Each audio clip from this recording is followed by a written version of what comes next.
Salut à tous, on se retrouve aujourd'hui pour parler du FC Barcelone en ce jeudi 29 août. On commence tout d'abord avec les photos de l'entraînement du jour pour préparer le prochain match. On est jeudi, c'est après-demain, c'est samedi, réception de Valladolid. Ça sera au Stade Montjuïc, la deuxième rencontre à domicile. On espère le 4 sur 4 du côté de Barcelone. Donc tout d'abord, bien sûr, Hansi Flick, on peut voir Jules Koundé. On peut voir également Lamine Yamal avec Pedri, Gavi. Bon, Gavi qui ne peut pas encore participer à des matchs, mais toujours bien sûr présent à l'entraînement. Il devrait revenir quasiment octobre-novembre à peu près.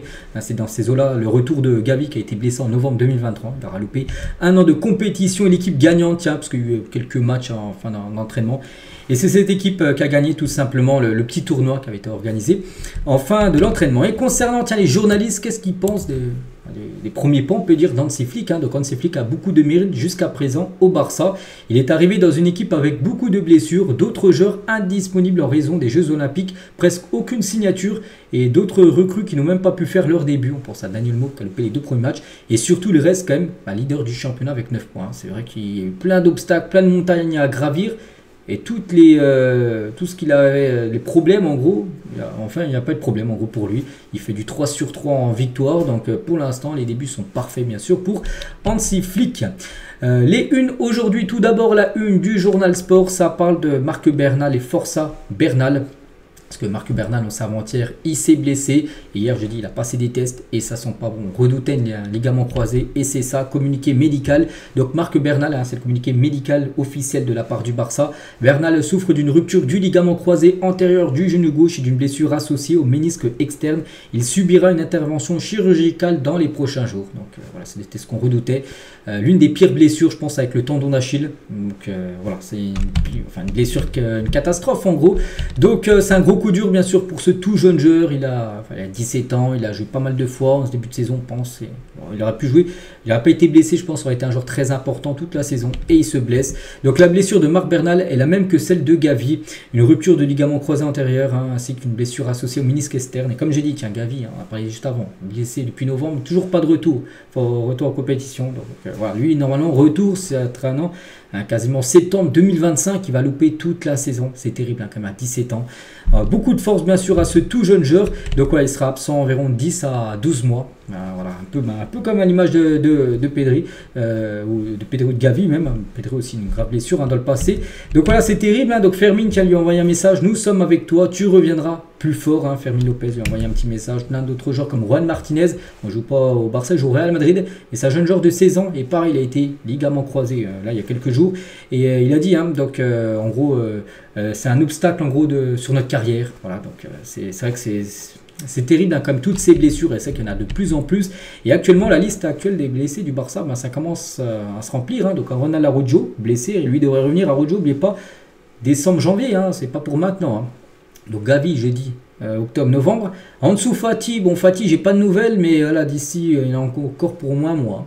Eric Garcia blessé, Christensen, on parle de 2 mois, Marc Bernal, 1 an, et Frenkie de Jong, lui, c'est le gros point d'interrogation, parce que de Jong, ça fait déjà 4 mois qu'il est blessé, et on ne sait pas quand il va revenir, et de Jong souffre d'une instabilité chronique à la cheville. Il travaille dur pour renforcer la zone, il y a un problème à la cheville, en gros, mais son rétablissement complet nécessitera probablement une intervention chirurgicale. Il devra encore certainement s'il veut vraiment être à 100%, il doit se faire opérer. Voilà, donc et à tout moment en gros s'il rejoue et s'il y a un contact de nouveau sur sa cheville, il y a de nouveau rechute directe. Voilà, pour De Jong les gars c'est très compliqué, je pense que c'est une saison très galère également pour le joueur néerlandais.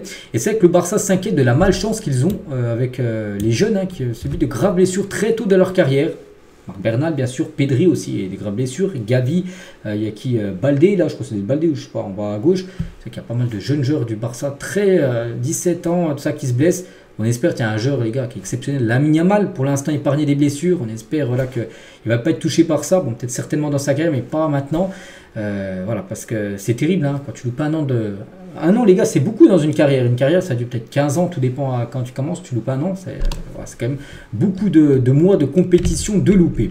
Et du coup, Hansi Flick considère Marc Casado qui n'est pas aussi doué techniquement que Marc Bernal. C'est pourquoi Casado n'est pas susceptible de remplacer Bernal blessé. Parce qu'on aurait pu penser, du coup, Casado va remplacer Bernal blessé. Non, voilà, Casado, en gros, il n'est pas aussi doué. C'est un Flick qui considère en gros que Ils n'ont pas le même niveau, en gros, que Bernal est supérieur tout simplement à Cassano.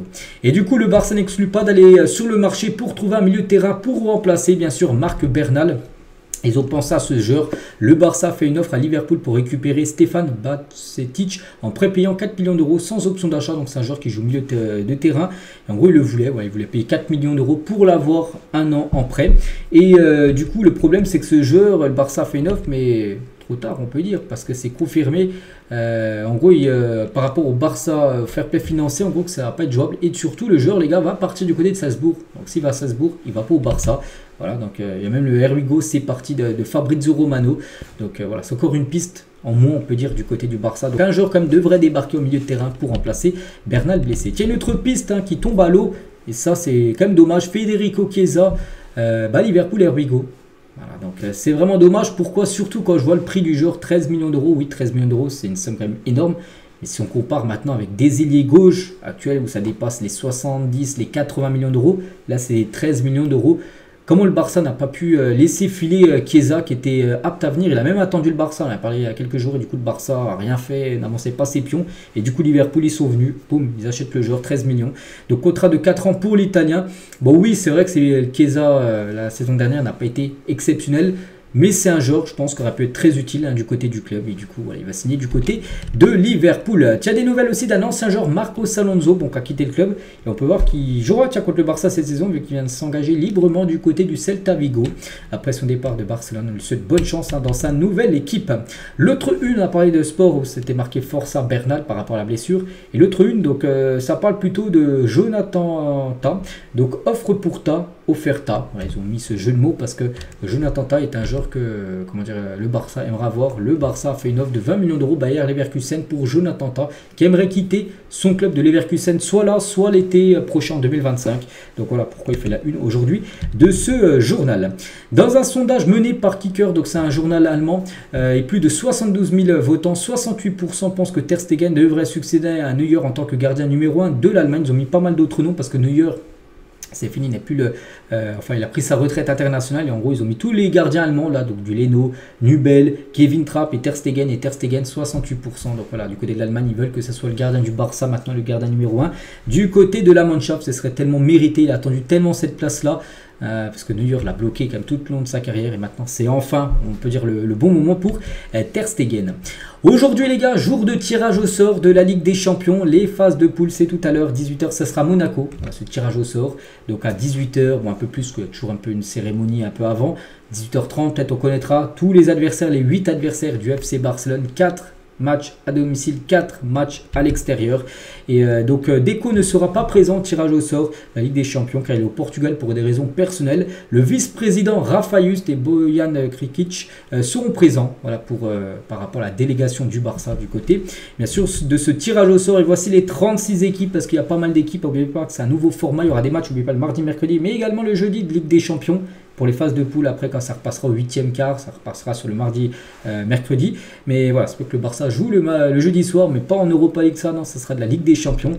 Donc voilà, le Barça dans le pot, et sous le Barça, je cherche, où est le Barça dans le pot 1, bien sûr, voilà, parce que je regardais, voilà, tout en bas du pot 1. Donc le Barça aura deux équipes du pot 1, donc le Barça, par exemple, ne peut pas affronter le Real Madrid, deux équipes espagnoles, surtout que le Barça affronte, je sais pas, Manchester City à Barcelone et se déplace au PSG. Donc il y aura un match aller, enfin un match à domicile, un match à l'extérieur, dans tous les pots, pareil. Donc voilà, ça fera 8 adversaires différents. Moi je suis vraiment hype par cette nouvelle formule de la Ligue des Champions et le ballon qui sera utilisé pour les matchs, pour les hommes, ce ballon blanc, et pour les femmes, où le Barça sera également qualifié, bien sûr, les filles qui a gagné en plus la saison dernière la Champions League, ça sera un ballon de couleur rouge. Et on finit avec ce ballon de la Ligue des Champions. Donc voilà les gars, ce qu'il y a à dire aujourd'hui, j'espère que ça vous a plu. On se retrouve demain vendredi pour le prochain numéro. Je vous souhaite une très bonne journée et à demain.